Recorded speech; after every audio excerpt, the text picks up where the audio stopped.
Hey guys, so today's video is going to be a little bit more real, a little bit more raw. We're going to talk about transitioning from being a married mom to a single mom. So, as you guys can just tell, like that's a ton. There is so much that goes into everything and that you have on your shoulders. And yeah, I asked you guys on Instagram what Q&A you would want to see, and you guys voted for this one by a landslide. So I asked you guys to send in your questions, so that way it would help me to kind of narrow this down, like what you guys really want to know. We're just going to be very real and raw in this because it's really, really hard, and it definitely has its upsides and it has its downsides. So I'm going to share with you guys kind of what I've been going through. So give the video a thumbs up if you guys want to see more content like this, and let's get into it. Okay, so a lot of these questions are they're kind of repetitive, so I'm going to kind of narrow them down for you guys. The first one here is like, do you have more structure or less now as a single mom? So I think it just depends on your situation. In my situation, the girls are with me majority of the time. Joel travels a ton. That was a big reason why we separated.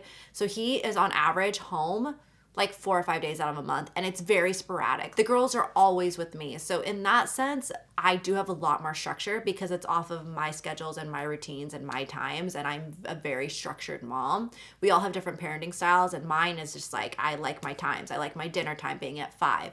Bedtime is at 7. School, we leave for school at like 8:15, 8:20. So I'm just like very like on my schedule. So that actually makes my life easier now because I don't have anyone messing that up anymore. And I don't have the inconsistency. And it's a lot better for the girls, to be honest, because they're not going back and forth, back and forth. So I think it's kind of our blessing in disguise. So for my situation, definitely more structure. All right, so this is a really good one right here because this is something that I've noticed a lot of moms have a hard time dealing with. How do you handle him taking the kids? Do you worry about not knowing what's going on? Okay, so first off, he's always very communicative with me when he has the kids, and he been 100% amazing with it? No, but I mean, who is? But he's really good with communicating with he has the kids and what's going on. Our issue is that he was never really here, so he didn't really know the routines and how to take care of them. And that's what really worried me, was because I'm like, he wasn't here. He doesn't know everything, and I'm not here helping him. But I realized that you need to let go of that control. It's not healthy. He's the father. I know he's going to do what's best for them, and I know he's not going to put them in harm's way. So you gotta kind of let go of that control and honestly keep yourself busy. Like when he has the girls, I keep myself busy. I'm never just at like home doing nothing. Otherwise my mind is going. So I keep myself busy. I find my time for my stuff.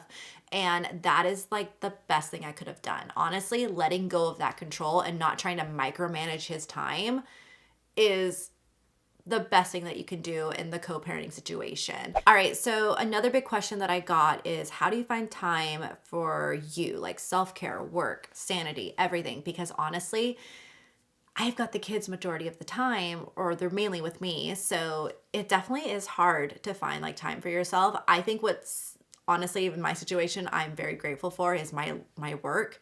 Is I'm my own boss. So I have campaigns and deadlines that I meet, and I just crank and get them done. But I also have a lot of flexibility with my work, which is amazing. Like that's like probably like the biggest blessing in it. So I worked really hard to get to where I'm at right now. And I'm kind of like getting to enjoy the flexibility of it. I really want to get back into Pilates. I did that a ton when I was with Riley. Like I did it 5 days a week. I probably can't do it that much, but I really want to make that a priority. But you just have to like literally just adjust things and just make it happen. I think that's what it is. Like we make time for what we want to make time for. And it's the truth, like about anything. So yeah, I just make time for those things. All right, so the next question is it hard not having a husband around? And I would say it was in the very beginning, but not in the beginning of me getting divorced. It was hard in 2020. And then it got easier. So the reason why I say that is because at the end of 2020 is when his travels started, because there was COVID, he was home, we conceived Kinsley, and then I noticed August 2020 is when it changed. He changed, like a lot changed, and he was home maybe 3 days that month. That's when things started getting they started going downhill. So that was probably like my darkest moment. I would say I was hoping for the best for 2021, but I knew, and I even said it to him. I was like, we're not going to make it after having a baby. I go, it brings down marital satisfaction. So you have to make sure that your marital satisfaction is at its like highest. And I just knew it. I'm like, if things don't change, this is not going to work. And I was given a lot of promises that were broken, and it just, whatever. I'm not even going to get into that. But basically, it was really hard for me in 2020 because I was pregnant, taking care of Riley, and doing everything on my own. I had no help.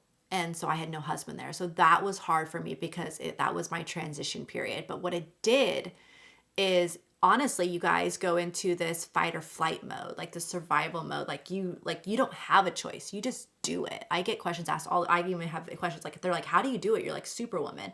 You don't have a choice. You just do it.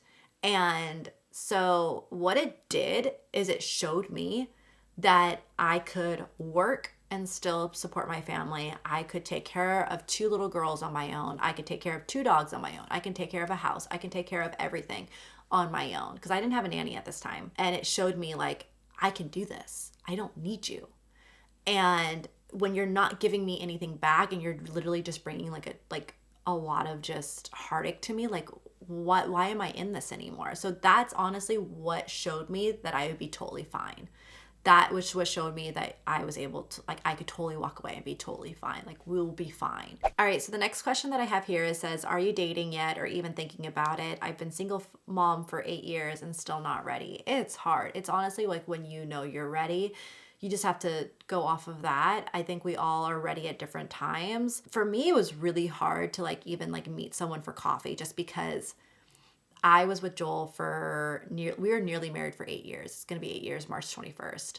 And we were together for like 11, 12 years. So it was so hard to meet. Like, it's just weird to even think about yourself, like meeting someone else. Cause I was always just it was just me and Joel. I also was like, I'm very sociable, and I feel like I've got a little bit of my confidence and my like social butterflyness back because I kind of lost that with Joel. Like, I lost a lot with him, like in that relationship, and it was really freeing. Like, I was like, I kind of feeling like my old self again, and it's like fun. Like, I don't know. I've actually I have some stories. So the last question that I'm going to answer is one just basically asking for tons of advice. Basically, did I have doubts, sharing the kids, future, everything? So I'm just gonna kind of focus on like the doubts part because I feel like I covered everything else. I had doubts, yes. It was really, really hard. I mean, 2020 was really dark. 2021 was very lonely. Very lonely. Then when it came time, I think what gave me the push was because there was a situation where it was a lot of betrayal. And I was like, there's no way, like this is it then. And so I filed, and there were so many doubts in the beginning. Like, I remember like I called every day, like, are you sure that this is what you want to do? Like, it's because I was the one filing, and I was like, do you really want me to do this? And I was told yes. So I had so many doubts in the beginning, and I was having hopes that things were going to get better and that we were going to work things out. And I held on and I held on, and I tried so much. When it's only you trying, it's not gonna work. In time, like, my doubts went away. In the beginning, it was a lot, yeah, because I was still kind of coming to it.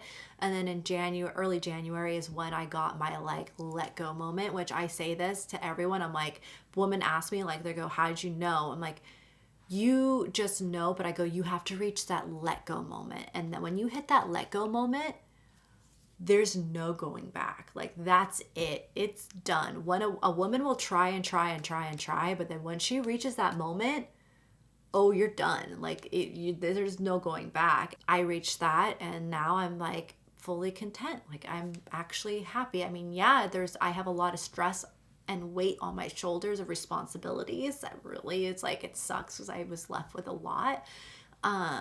But I'm happier here because my girls, like, everything here is just so much happier, and I know that we're going to be fine.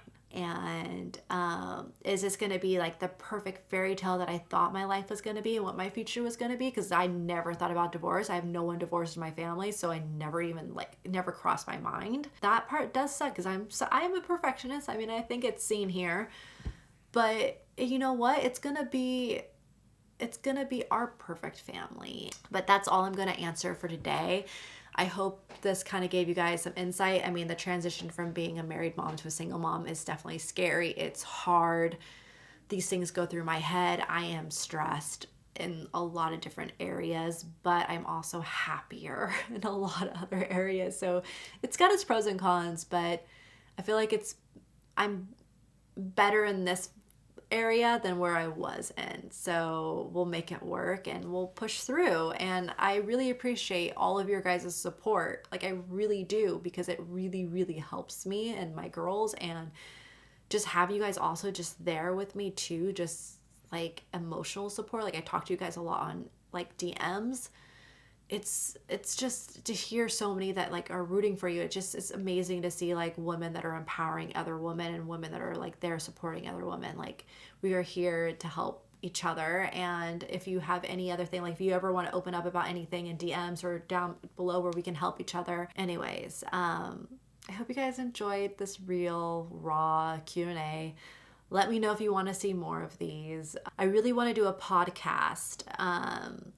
I really want to work on that. That's one of my like goals in the future, about divorce, about moving on, about kids and the transition, and just stories and like just things like that. So if you guys would be open to like doing, like listening to that, let me know, because that's definitely something that I would like to add to my goal list of what to do in the future, because I think it could be really helpful. I know that certain podcasts have been very helpful for me, and I really want to help other moms through this too. I don't know. Let me know in the comments down below if you guys would be interested in that. That's something I really want to do this year and work towards.